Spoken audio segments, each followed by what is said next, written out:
નવસારી જિલ્લા કોંગ્રેસ મહિલા મોરચા દ્વારા એસપીને અપાયું આવેદન। નવસારી જિલ્લા કોંગ્રેસના સમર્થન સાથે પોલીસ વડાને આવેદન। જિગ્નેશ મેવાણીના સમર્થનમાં કોંગ્રેસ મહિલા મોરચો મેદાનમાં આવ્યો। દારૂ, જુગાર અને ડ્રગ્સના વેપાર બંધ કરાવવા મહિલા કોંગ્રેસની માંગ। એક અઠવાડિયામાં તમામ અડ્ડા બંધ ન થાય તો જનતા રેડ કરવાની કોંગ્રેસે ઉચ્ચારી ચીમકી। નમસ્તે, હું નવસારી મહિલા કોંગ્રેસ। અમે આજે મહિલા કોંગ્રેસ દ્વારા એક આવેદન એસપી સાહેબને આપ્યું છે। અહીંયા ગુજરાતમાં દારૂબંધી બાબતે આપ્યું છે અને ગુજરાતમાં જે દારૂબંધી થઈ રહ્યું છે, ગુજરાતના દરેક જિલ્લામાં દારૂ મળી રહ્યું છે। નવસારીમાં પણ બેફામ રીતે ઘણા અમારા તાલુકા વાઇઝ અમારી પાસે લિસ્ટ છે દારૂ મળી રહ્યું છે। અમે એસપી સાહેબને આવેદન પણ આપ્યું છે અને કહ્યું છે એક અઠવાડિયામાં દારૂબંધી ને દારૂના જેટલા જગ્યા છે, દારૂના જેટલા જગ્યાએ દારૂ વેચાઈ રહ્યો છે તેનું લિસ્ટ પણ અમારી પાસે છે। તો જેમ બને એમ એ દારૂના અડ્ડાઓ કે જુગારના જે અડ્ડાઓ છે તે બંધ કરવામાં આવે। નહીં કરવામાં આવે તો જનતા રેડ અમે અમારા સિનિયર આગેવાનો સાથે જનતા રેડ કરીશું। વડગામના ધારાસભ્ય શ્રી જિગ્નેશભાઈ મેવાણીના નિવેદનથી કે ગુજરાતમાં બેરોકટોક દારૂના અડ્ડાઓ ચાલે છે અને નશાખોરીના ધંધાઓ ચાલે છે, એ નિવેદનથી અકળાઈને 8મું ધોરણ ફેલ આપણા ગૃહમંત્રી હર્ષ સંઘવી સાહેબે એવું કહ્યું પોલીસને કે પોલીસ એને એમની સામે કરી દેવામાં આવી। પરંતુ આ લડાઈ ધારાસભ્ય શ્રી જિગ્નેશ મેવાણી અને પોલીસની નથી, આ લડાઈ કોંગ્રેસ અને પોલીસની નથી, આ લડાઈ ભારતીય જનતા પાર્ટીના ભ્રષ્ટાચારની નીતિઓ સામેની લડાઈ છે। આ કાયદો વ્યવસ્થા માટેની લડાઈ છે।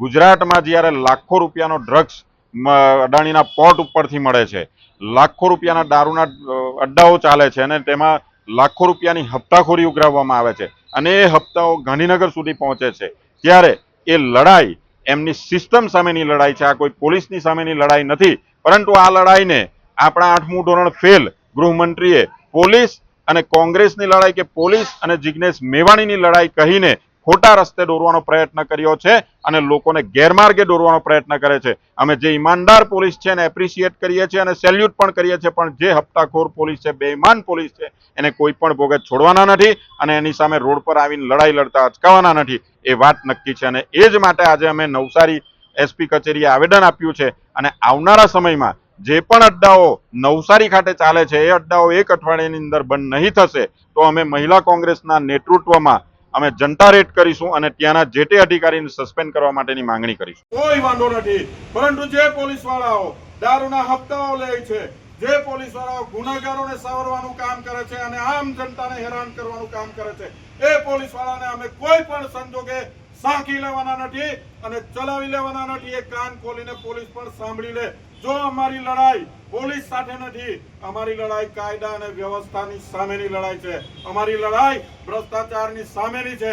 પરંતુ જો એમાં પોલીસ રૂકાવટ કરશે તો અમે પોલીસની સામે પાણી ચડાવતા અચકાવવાના નથી, અમે રોડ ઉપર બેસવાથી અચકાવવાના નથી અને લોકો માટે ન્યાય માંગવા માટે, પોલીસના દંડા ખાવા માટે પણ અમે તૈયાર રહેશું, જેલમાં બેસવા માટે પણ તૈયાર રહેશું।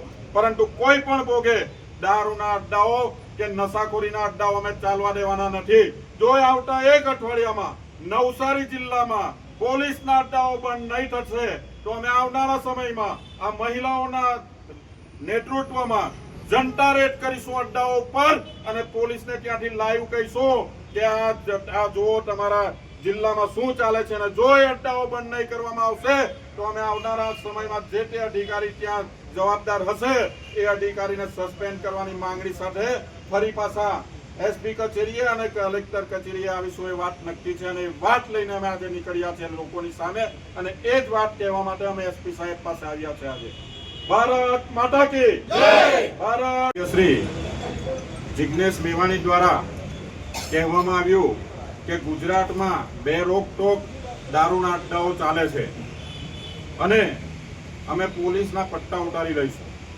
પરંતુ ત્યારે 8મું ધોરણ ફેલ ગૃહમંત્રી કે જે એમની સામે આવી ગયા હતા અને કહ્યું હતું પોલીસને સામે કરવામાં આવ્યા, પરંતુ આ લડાઈ અમારા ધારાસભ્ય શ્રી જિગ્નેશ મેવાણી અને પોલીસની નથી, આ લડાઈ કોંગ્રેસ અને પોલીસની નથી, આ લડાઈ ભારતીય જનતા પાર્ટીના ભ્રષ્ટાચાર, એમના કાયદા વ્યવસ્થા વિહીન રાજકીય અને જે રીતે બેરોકટોક દારૂના અડ્ડાઓ ચાલે છે, બેરોકટોક ગુનેગારોને સાવરવામાં આવે છે અને જે રીતે ભ્રષ્ટાચાર આદરીને આ ગુજરાતને નશાનું કેન્દ્ર બનાવ્યું છે, અહીંયા અંબાણી અને અદાણીના પોર્ટ ઉપરથી કરોડો રૂપિયાનું ડ્રગ્સ પકડાય છે અને પોલીસ અને આ સરકાર આંખ આડા કાન કરે છે, તેની સામેનો અવાજ છે અને એ અવાજ કોઈ પણ રોકવાનો પ્રયત્ન કરશે તો અમે ક્યારેય પણ અટકવાના નથી. એ ચાહે પોલીસ હોય, ચાહે કોઈ રાજકીય પક્ષ હોય કે કોઈ રાજકીય આગેવાનો હોય, મુખ્યમંત્રી હોય